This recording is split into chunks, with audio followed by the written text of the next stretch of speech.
วิธีการเปิดรหัสธุรกรรมหรือรหัสการถอนเงินในเว็บไซต์ TradeX Arcade แบบง่ายๆก่อนอื่นให้ทุกคนเข้ามาที่เว็บไซต์ก่อนแล้วคลิกเข้าที่รูปโปรไฟล์เลยเลื่อนขึ้นไปเขาจะเห็นรหัสธุรกรรมซึ่งจะเป็นรหัสสำคัญสำหรับการถอนเงินถ้าว่ายังบ่เปิดรหัสนี้จะบ่สามารถถอนเงินได้คลิกเข้าที่ปุ่มสีขาวนี่เลยจะเข้ามาสู่หน้านี้บล็อกที่1นี้ใส่รหัสผ่านก็คือรหัสที่เฮาสมัคร BX Trade ตอนต้นๆเนาะว่ารหัสเข้าสู่ระบบของเฮาเองอาจจะกดเบิ่งก็ได้หรือว่าบ่เบิ่งก็ได้ถ้าว่าเราเจอแล้วแนะนำให้ทุกคนเข้ามาที่บล็อกที่3นี่ก่อนเนาะมาที่บล็อกที่3นี่ก่อนเราจะตั้งแบบใดก็ได้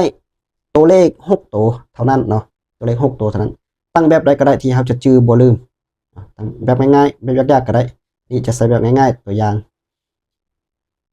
ใส่แบบง่ายๆลีกเว้นก็คือเรียง1 2 3 4 5 6นี่จะบ่ได้เนาะแต่ใส่วันเดือนปีเกิดจะใส่ยังก็ได้รหัส6ตัว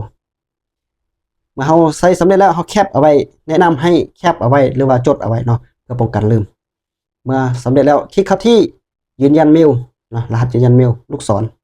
สีส้มๆคลิกเข้าไป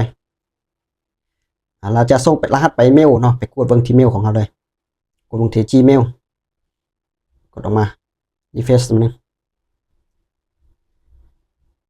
เราจะมาแล้วเนาะโอเคตัวนี้แหละคลิกเข้าไปโอเคส่งมาแล้วเนาะสำเร็จก็คัดลอกรหัสเมลนี้ไปวางใส่เลยไปวางใส่โอเคระบบรหัสเมลภายในเวลาเนาะ60วินาทีทั้งหมดเวลาก็ส่งมาได้วางรหัสเมลใส่แล้วก็เลื่อนขึ้นไปกดเปิดใช้งานเลย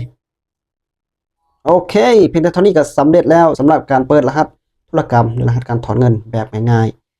ถ้าว่าบ่เข้าใจตัวใดก็สามารถทักสอบถามได้คือเก่านะน้องทุนมีความเสี่ยงต้องศึกษาให้ดีก่อนลงทุนนะ